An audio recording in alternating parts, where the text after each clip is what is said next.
Düşündüğündən daha məntiqsizsən və bunun fərqində deyilsən. Bu, Robert Greene'in İnsan Doğasının Yasaları, yəni İnsan Təbiətinin Qaydaları kitabında ilk qaydadır. Xüsusilə emosiyalarımız, uşaqlıqda keçirilən travmalar, daha sonra qorxular, qısqanclıqlar bunun ən böyük səbəbidir. Bir çox insan məntiqli olduğunu düşünür, məntiqli qərarlar verdiyini düşünür. Amma etdiyi tək şey öz düşüncəsini təsdiq edən, öz egosunu təsdiq edən obyektiv fikirlər axtarışıdır. Bizim emosiyalarımız sadəcə bizim egomuzu yatışdırmaq üçün bizə bəzi sübutlar verir. Amma bu məntiqli olmaq mənasına gəlmir. Kitabımız bu kitabdır. İnsan Doğasının Yasaları. İnsan Təbiətinin Qaydaları. Azərbaycan dilində deyəsəm tərcüməsi belə gedir. Bu məntiqsizlik qanunu bu kitabda ilk qaydadır.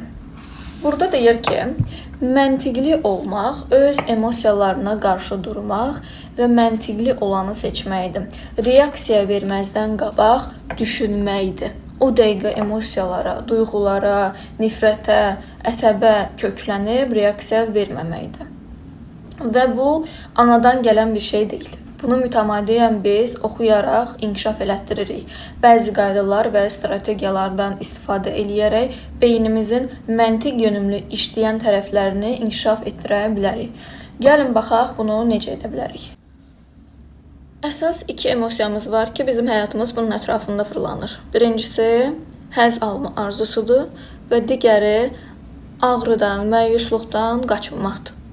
Buna görə də siz faktlı, sübutlu 1000 dənə şey tapacaqsınız ki, sizin egonuzu rahatlatsın, sizin içinizi fərahlatsın ki, öz fikrinizlə eyni fikirdə olan digər insanlar var. İnsanların çoxsu, yəni ürəkləri gedir ki, alimlər onların düşüncələrini təsdiqləsinlər.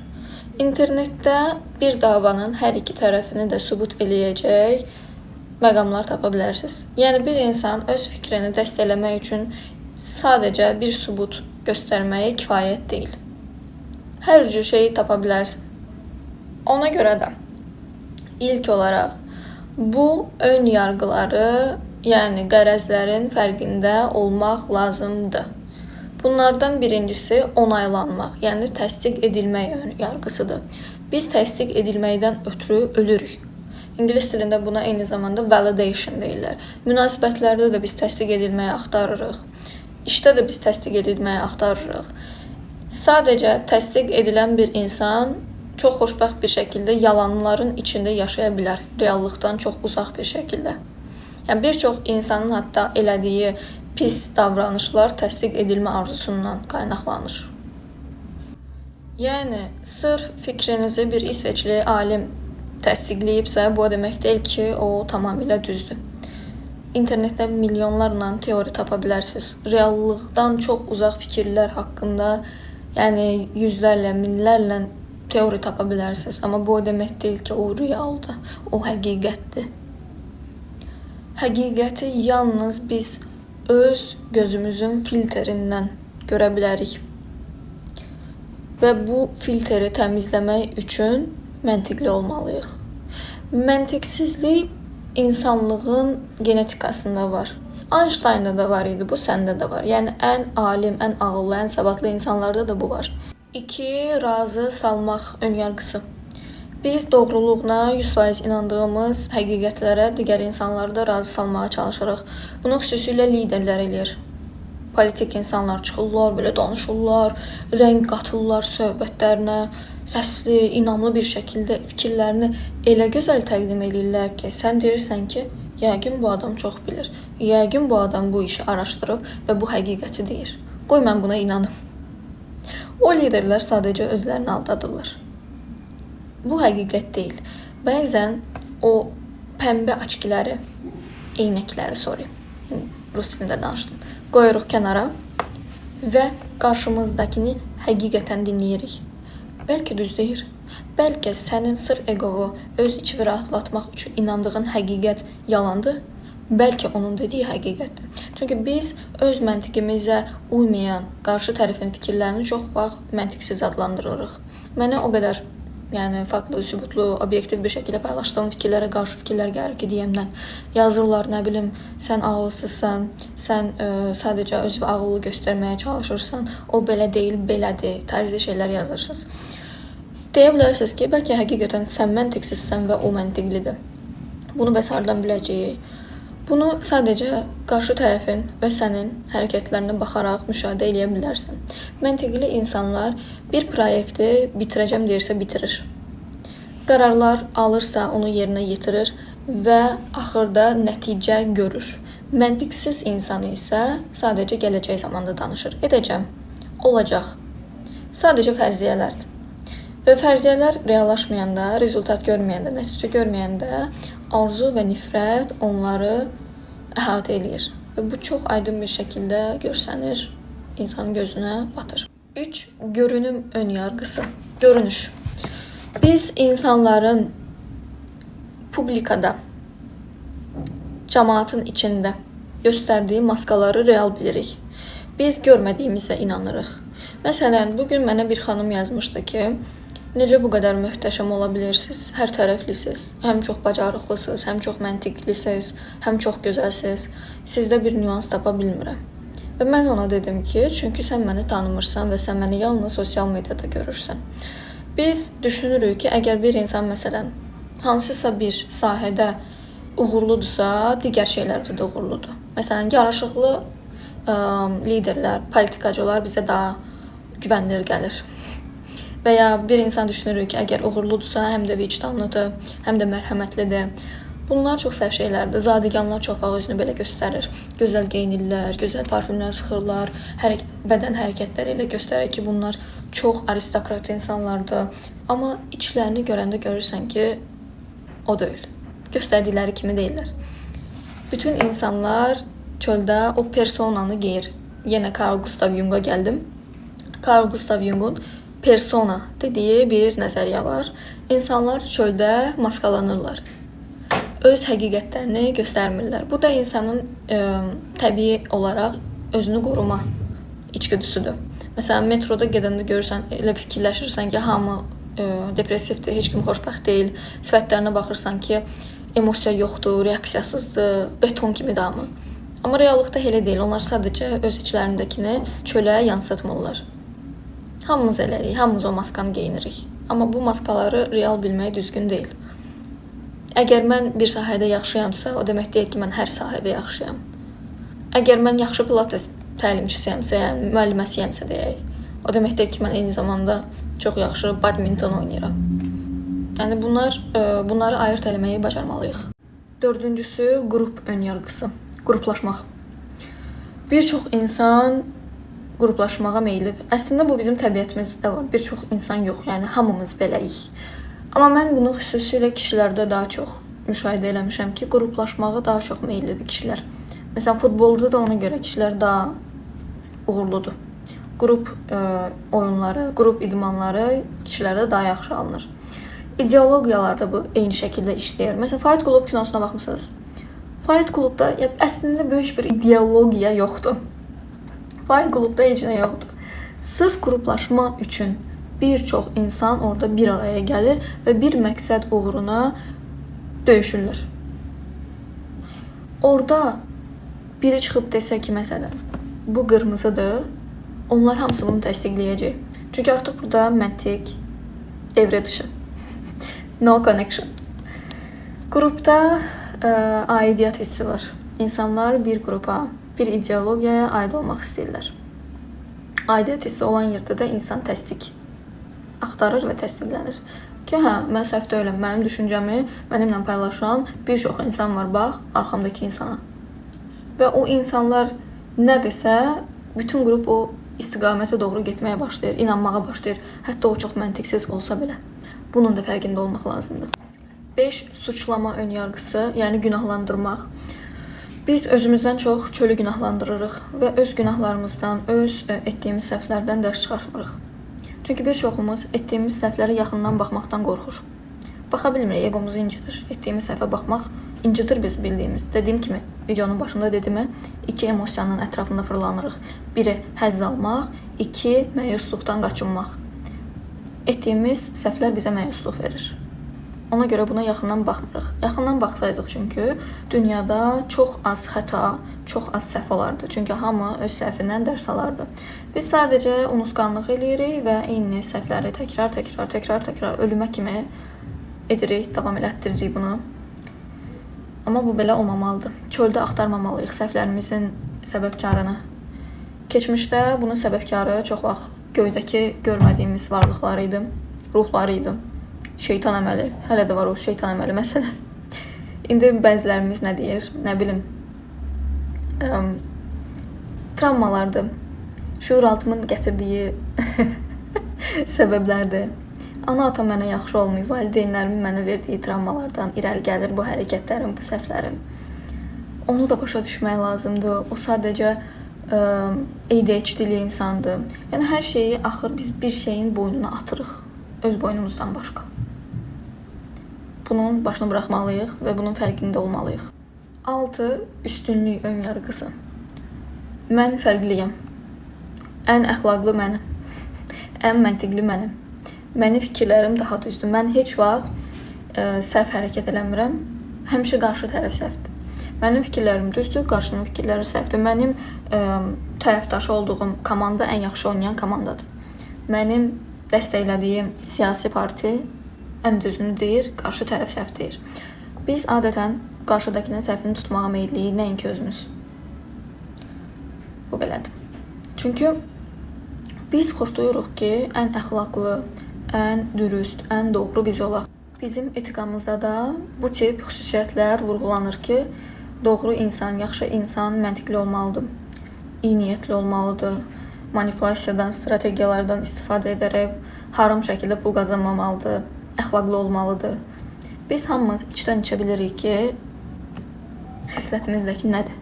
Amma bunu qabullanmırıq. Həmişə digərləri əxlaqsızlıq eləyir. Həmişə digərlərə haram iş görür, amma biz eləmirik. Əgər bu belə olsaydı, dünyada yalnız yaxşılıq və xoşbəxtlik olardı. Amma bu doğru deyil.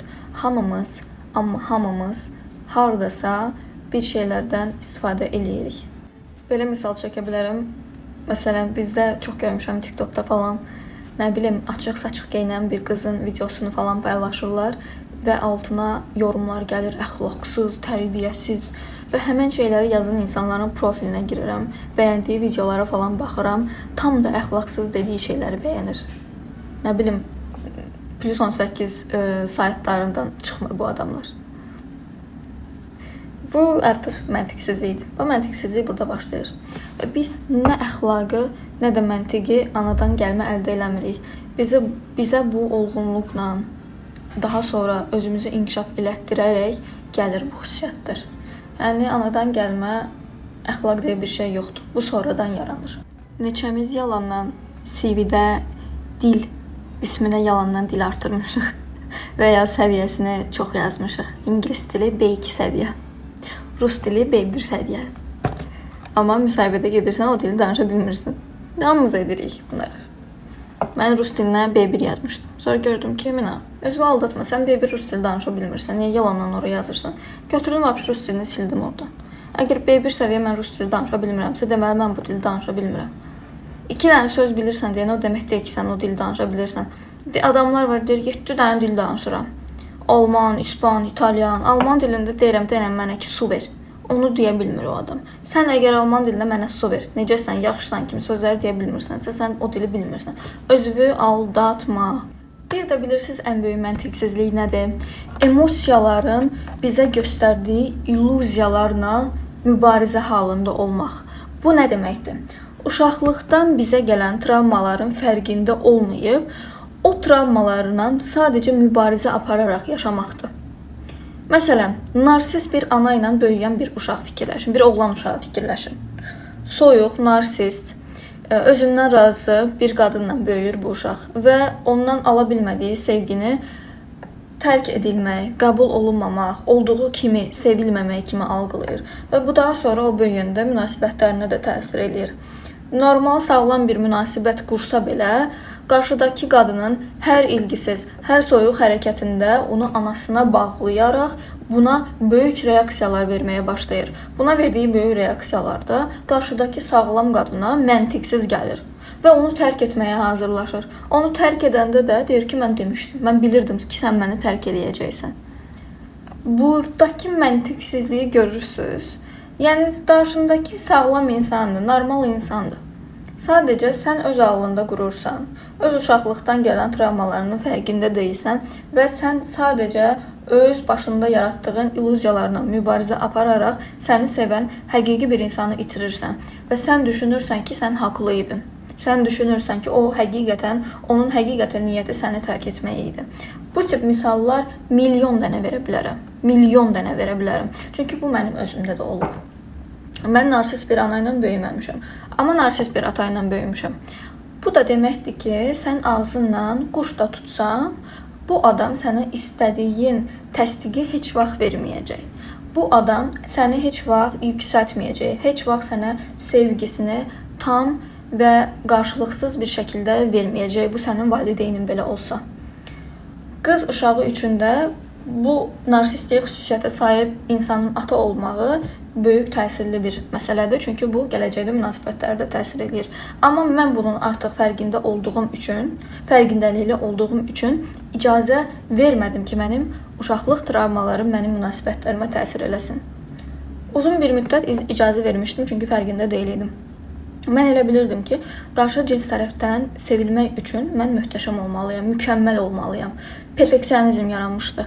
Mən 50 dənə dil danışmalıyam, çox gözəl olmalıyam, nə bilim, hər şeydə yaxşı olmalıyam, yaxşı rəsm çəkməliyəm, yaxşı təhsilim olmalıdır, dünya görüşüm hər kəsdən artıq olmalıdır. Amma sonra gördüm ki, yox, dünyada həqiqətən heç nə etmədən də sevilən qızlar var. Sevgi üçün möhtəşəm olmaq məcburiyyətində deyiləm. Əksinə mən özümü bu qədər möhtəşəm göstərməyə çalışdıqca qarşı cins məndən qaçır. Məni çox yuxarıda görürlər və mənlə heç danışmaq belə istəmirlər. Və düşünürdüm ki, görürsən Mina, sən haqlısan. Sən möhtəşəm olmalısan ki, seviləsən. Sən möhtəşəm olmadığına görə onlar səni sevmir, yetərincə istədiyin sevgini vermir. Düşünürdüm ki, mən haqlıyam, mən düzünü deyirəm. Amma həqiqət o idi ki, yox, mən möhtəşəm olmadığıma görə onlar məndən qaçmırdı. Əksinə, mən özümü çox möhtəşəm olmağa vadar etdiyimə görə onlar məndən qaçırdı. Çünki mən rahat ola bilmirdim. Çox böyük bir məntiqsizlikdir. Bunun fərqinə varandan sonra gördüm ki, mənim sevilmək üçün möhtəşəm olmağıma ehtiyac yoxdur. Mən hər şeyi bilmək məcburiyyətində deyiləm. Bəzi şeylərə yox, bilmirəm, eşitməmişəm demək də lazımdır. Mən əvvəl bunu deyə bilmirdim. Kimsə mənə məsələn mahnı göndərdi, deyirdi ki, bu mahnını eşitmisən. Yalandan deyirdim ki, eşitmişəm, amma eşitməmişəm. Gördüm ki, niyə belə bir şey eləyirəm ki, mən hər bir mahnını dinləmək məcburiyyətindəyəm, yox. Və bunun fərqinə vardım ki, bu mənim sadəcə atamın elə bir xüsusiyyətdə olmağından qaynaqlanır. Bunu həll eləyəndən sonra bütün münasibətlərim də şəfalandı, özümə olan hisslərim də şəfalandı. Demək istədiyim odur ki, etdiyiniz məntiqsizliklərin fərqində olub bunu düzəltməyə çaba göstərin.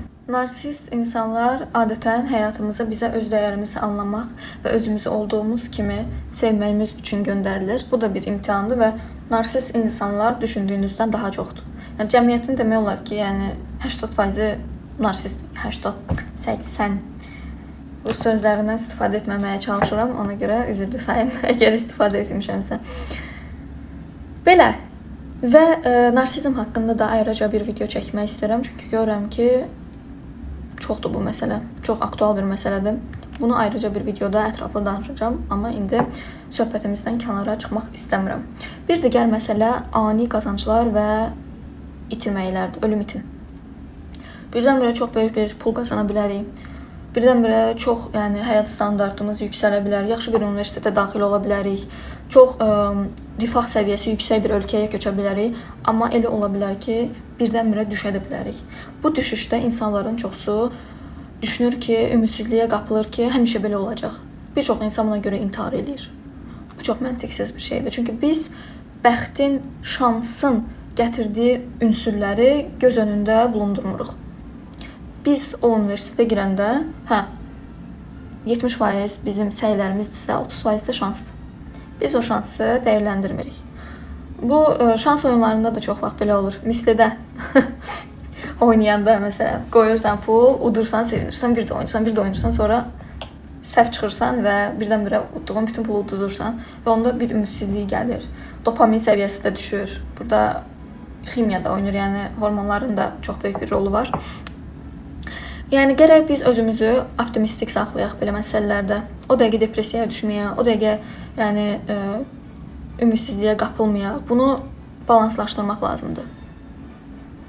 Çünki bu tip şeylər insana çox vaxt aludəçilik yaradır. Ona görə məsələn narkotik də aludəçilik yaradır, qumar da aludəçilik yaradır. Çünki uclu nöqtələrdə yaşayırsan hər şeyi. Uclardan qaçınmaq lazımdır, ortada qalmaq lazımdır, balansı saxlamaq lazımdır. Artan təzyiqlərə fikir verin. Həyatınızda təzyiq altında olanda necə reaksiya verirsiniz? O dəqiqə küsürsünüz, geri çəkilirsiniz və ya qışqırırsınız, obsessiv bir şəkildə anksiyete yaşayırsınız, nevroz əlamətlərimi yaşayırsınız. Bunlara diqqətli bir şəkildə fikir verin. Hətta verə biləcəyim ən gözəl tövsiyələrdən biridir ki, özünüzü 2 addım arxadan izləyin. Sanki özünüzün 2 addım arxasında dayanmışsınız və özünüzü müşahidə edirsiniz. Təzyiq altında nə reaksiya verirsiniz? İradənin maskası yoxdur. Bu strategiya ilə, bu məşqlərlə inkişaf edən bir şeydir. Təzyiq altında güclü olmağa çalışın və reaksiyalarınızı kontrol edin. Məsələn, iş sahəsində mən çox təzyiq altında işləmişəm. Bir çox iş yerlərində. Və mən axır vaxtlar bunları bir dərs kimi görməyə başladım. Hal-hazırda möhtəşəm bir işim var. Təzyiq altında deyiləm, çox rahat bir şəkildə işləyirəm. Çünki mən bu imtahanları keçdim. Haqsız yerə, məsələn, üstümə gəlirdilər. Şəri də atılıb üstümə nə qədər. Və mən bu təzyiq altında necə reaksiya vermişəm, bunları müşahidə etməyə başladım. Gördüm ki, çox qeyri-professional, çox məntiqsiz reaksiyalar vermişəm. Çox şəxsi algılamışam bəzi şeyləri. Və sadəcə mən bunun fərqinə indicə varmışam. O münasibət koçları deyirəm, bir kişinin sizə olan sevgisini bilmək üçün onu əsəbləşdirin. Görün, əsəbləşəndə sizə necə reaksiya verir, necə davranır. Bu insanın həqiqətidir. İnsanları ən çox təzyiq altında müşahidə edərək onları anlaya bilərsiniz. O dəqiqə reaksiya verməyə can atmayın. O müddəti uzadın. Reaksiya vermək üçün tələsməyin, fikirləşin. Geri çəkilməyə öyrəşin. Kimsə sizə təzyiq verirsə, kimsə sizə əsəbləşdirəcək, sizə bir şey deyirsə, o dəqiqə cavab verməyə tələsməyin. Geri çəkilin, saxlayın o içinizdəki iynələyici sözləri və düşünün. Bu sizdə nəyi tetikləyir? Əsəbsən. Nəyə əsəbsən? Həqiqətən hal-hazırda olan məsələyə əsəbsən, yoxsa dərinlərdə başqa bir şeyi oyatdığı üçün əsəbsən? İnsan özünü yaxşı tanımalıdır. Özünüzün dərinliyinə kimi müşahidə eləyin.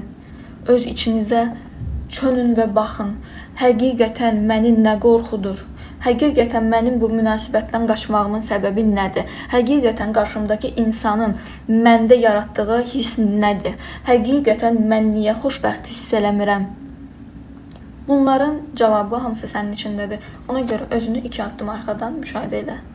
Obyektiv bir şəkildə. Kitabda hətta Nietzsche'nin çox gözəl bir cümləsi var, onu oxumaq istəyirəm sizə. Duyğularınıza güvenin, amma duyğular sonuç ya da başlanğıc deyildir. Duyğuların arkasında eğilimlər, isteksizlik gibi bizə miras qalan yargılar və dəyərləndirmələr bulunur. Emosiyalara güvən, amma emosiyaların arkasında bir çox şey yatır. Dediyim kimi uşaqlıq travmaları, dəyərlər, yargılar, inanclar, hamısı var. Bir duyğunun verdiği ilham bir yargının, amma genellikle yanlış bir yargının torunudur. Çox gözəldir, çox. Sevirəm Nietzsche'ni mən, çox sevirəm.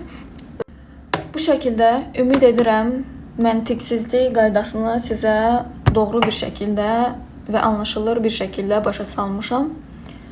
Bir sonraki videoda digər qayda haqqında olacaq. Narsizm yasası. Narsizm haqqında danışmaq istəyirəm. Bunu səbirsizliklə gözləyirəm.